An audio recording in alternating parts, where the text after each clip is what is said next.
It's not real anymore, man. Hello, everybody. This is Ryan over at High Carb Regenerator. Welcome to my channel. If you're new here, subscribe.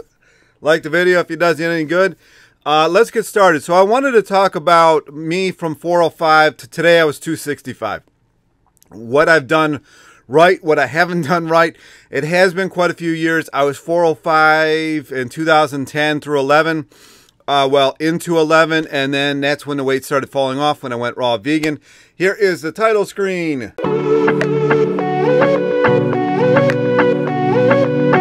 So I wanted to talk about this. I'm actually going to patch in some old video that I did, maybe October. I'm going to have to look because I had to erase some of the old video because my hard drives are crying uncle. So I'm going to put some old video up. You can see the difference in my face.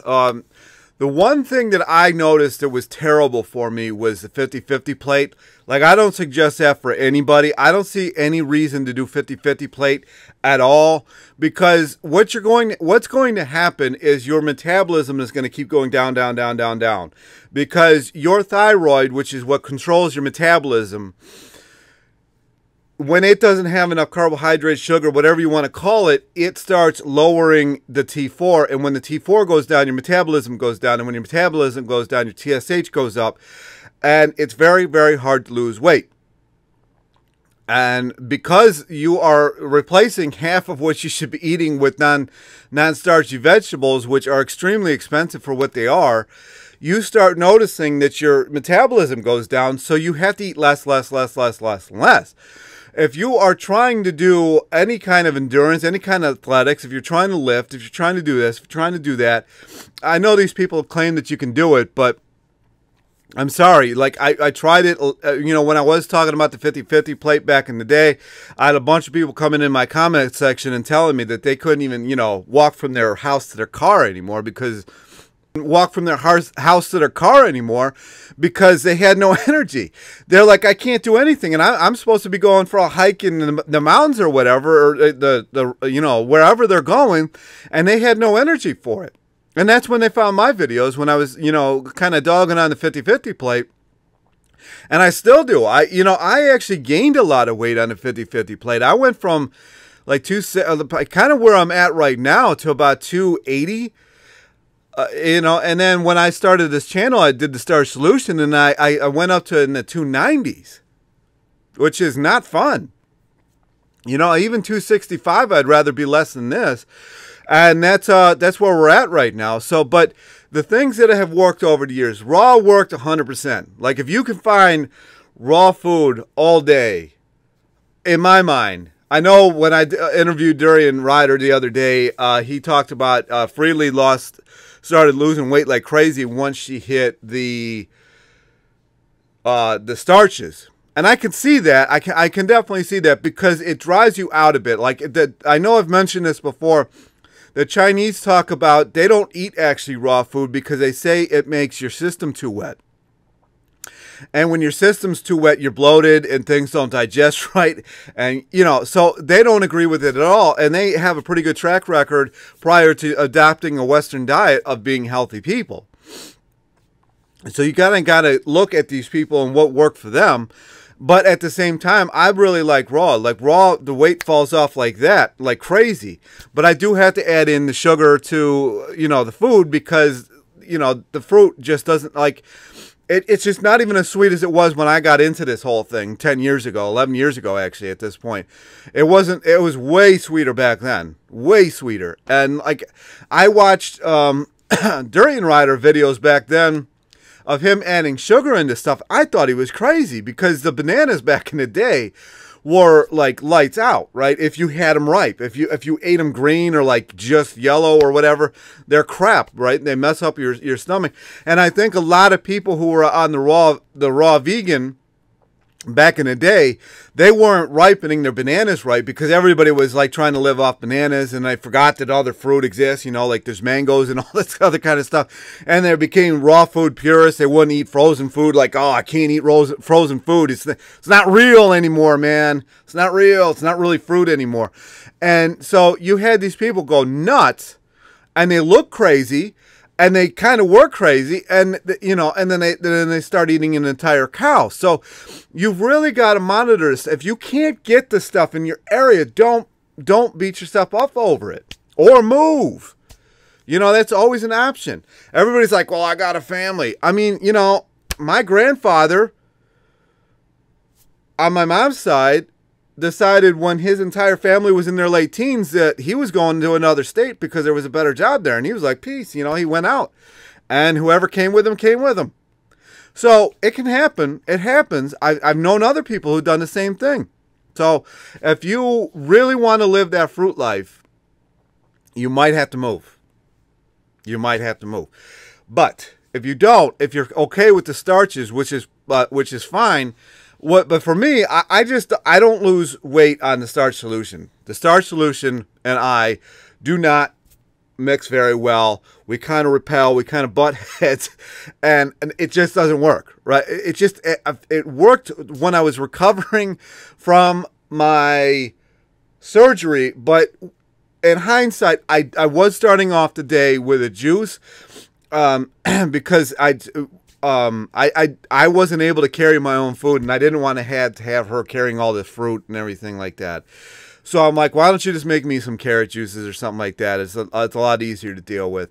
And then make me a fruit salad, and then I'll start my starches. So I really technically never did the starch solution as a starch solution until this past October into November, and actually October through December, and then I started the year off. A lot of people joined me with the rice diet, and the rice diet I actually lost weight almost immediately. So because there was a lot of fruit. So if you start off your day with fruit, you're on the winning track. You're on the winning track, 100%. Other things that have not worked for me is not like when I had a traditional job. If I did not bring enough, and actually speaking of food, I gotta go grocery shopping. I haven't done it in like a week and a half. I have like nothing but some bananas, and so I'm gonna patch in some videos of that. But if you don't prepare the right amount of food for your job that you're going to be at for X amount of time, you're going to have to find whatever vegan food that you can. And during the ride and I were talking about this, I don't know why I didn't think to just like get gummies or something like that, because the post office I was working at was almost attached to a grocery store. If you just skipped parking lots, if you left that parking lot and went into the parking lot right next to it, there was a grocery store there, and I could have just gone and gotten some stuff on my lunch. Didn't do it. So what I would do, because I wanted to get away from the building, I'm like, I don't eat lunch in the building. I don't care if it's negative 50,000 degrees outside. I will eat in my car. I got to get out of the building. What I would do is I would go to vegan treats that was maybe 15 minutes that way and 15 minutes back, because, I had an hour lunch. And I would be chowing down on some of that stuff. And vegan treats didn't have anything healthy, right? I mean, it's vegan, granted, but it was all the cakes, candies, and all that kind of stuff. Now, I would have my healthy stuff through the day, but at lunch, I'm like, oh, man, my entire workday was like 15 hours most of the time, like 15 hours between driving there, getting home, lunch, and every day was like 15 hours gone. I'm like, it doesn't matter what I eat. And when you do this stuff, it goes on so gradually that you don't realize that you're turning him back into a land whale. And that's what happened. And then I went on another cleanse, not cleanse, but like raw food and Zen and all that kind of stuff, and I started losing weight. And then 2016 hit, and I bought a bike again and started riding again. Like I was an avid cyclist for a long time, but we moved so much, and I got tired of bringing these bikes along, so I started selling the bikes off, or I sent all my bikes back to Ohio because my parents would put them in the garage for me. But even most of those bikes I ended up selling because they're like, bro, I mean, like, you've been gone for a decade. We're tired of holding on to these bikes. So then I would come back here and I would sell. So I lost a lot of bikes in that period, because it just, anybody who has a lot of, or had a lot of bikes, it does become a royal pain in the ass. So anyway, I bought another bike sitting right here, Tricross. And I was riding like crazy. I think I put 5,000 or 6,000 miles on my bike that year. largely because I was riding back and forth to work. So most of it wasn't joy rides. It was just utility rides. And that's why I got that kind of bike, because you can really make it a utility bike. But it started helping like crazy. And then 2017 hit, and I'm like, work hit again. You know, not that I wasn't working, but like I got to drive 90 miles round trip to work. I don't feel like, you know, you lose all this time in your day, and you're like, I just don't feel like, I don't feel like it. So you just eat whatever the hell vegan stuff that you can find. And my mom always had, you know, the fake meat and the spaghetti and everything. And I would buy some of that myself. And then I ran into Trader Joe's one day, and I'm like, oh, those are some nice looking chips. We started going through a bag of those things a day. Bag, you know. And then the weight started to come back on. And then, you know, here we are. And that's why I started this channel. I don't want people to go through this yo-yo roller coaster nonsense. Now, I never did Starvation Nation. I did quite the opposite.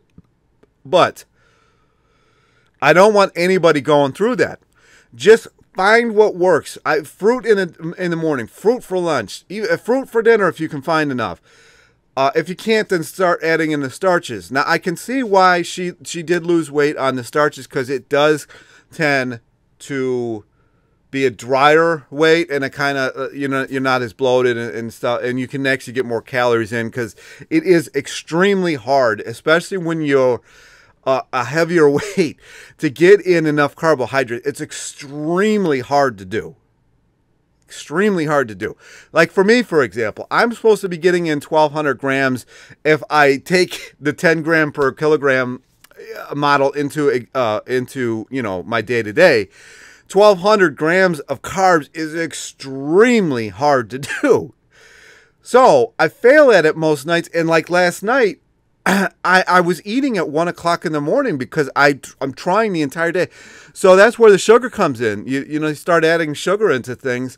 And, you know, I'm not really in the chronometer, but like if you want, you can add this stuff in the chronometer. Now, if you're going to add sugar in and you want to use chronometer, you're going to have to measure the sugar and then enter that in the chronometer to see where you're at.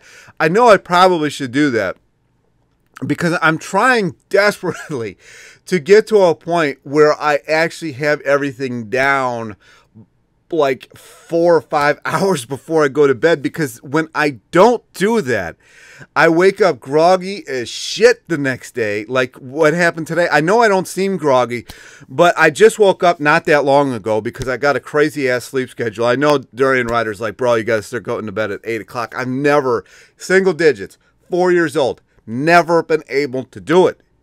Just my brain is not wired that way. And when I lived on the East Coast, it was beautiful, because the entire time I lived on the East Coast, or sorry, the West Coast, I was able to actually go to bed at a normal time and get up at a normal time, like just on my own. I was like, holy shit, this is wonderful. And then when they did the sleep study on me, they found that my circadian rhythm is actually of the West Coast.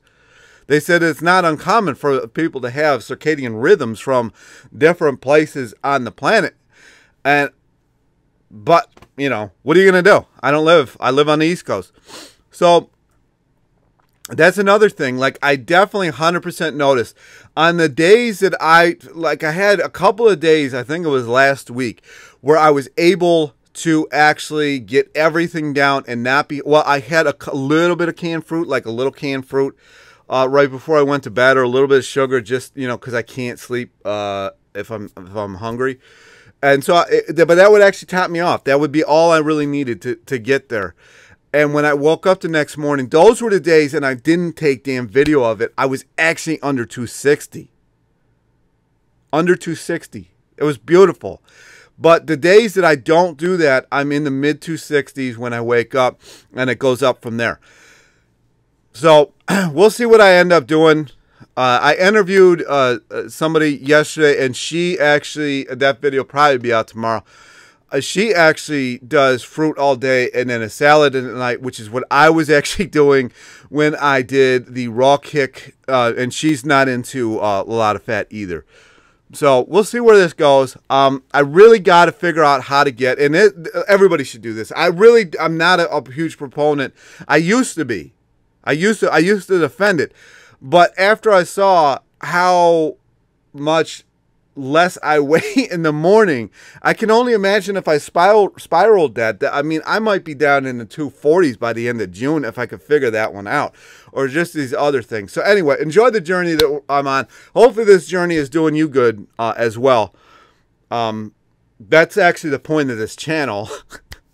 To get the message out there. And, you know, some people, they don't need to be ripped. I'm one of them. Like, once the weight's down around 210, probably, I might be good. I might be good. You know, I might just call it good. I'm not a huge fan of being ripped, and it's just not me. It's just not me. I was there for a very brief period in 1999 into 2000, very brief period. And like I've talked about in the past, people just didn't take pictures back in the day. You know, you didn't have a picture, a camera attached to your hip at all periods of time. And it was film. So you had to go develop the shit. So I just, you know, unfortunately, I just don't have pictures of this stuff back in the day. There is an image floating around that I'm trying to find of me lifting in my lighter years, like lighter weightlifting years after my real heavy years, but it was still in the 500s. I'm trying to find that. If I can find that, I'll post it in this video right here. And that's it. That's it. You know, this is the roller coaster I've been on. This is my before and after. You've seen it in the thumbnail. Maybe I'll post it again in the middle of the video. And that's it. I mean, any comments, questions? What kind of roller coaster you been on? I know a lot of us have been there, and it's not fun. You know, and you know, at the end of the day, if you don't have a reason of why you're doing it, chances are you're never going to get there. Chances are real good. So anyway, you got to figure out why you're doing it, how you're going to do it, stick with it, and you get there. It's my video. Comments, questions down below. Like, subscribe. Talk to you next time.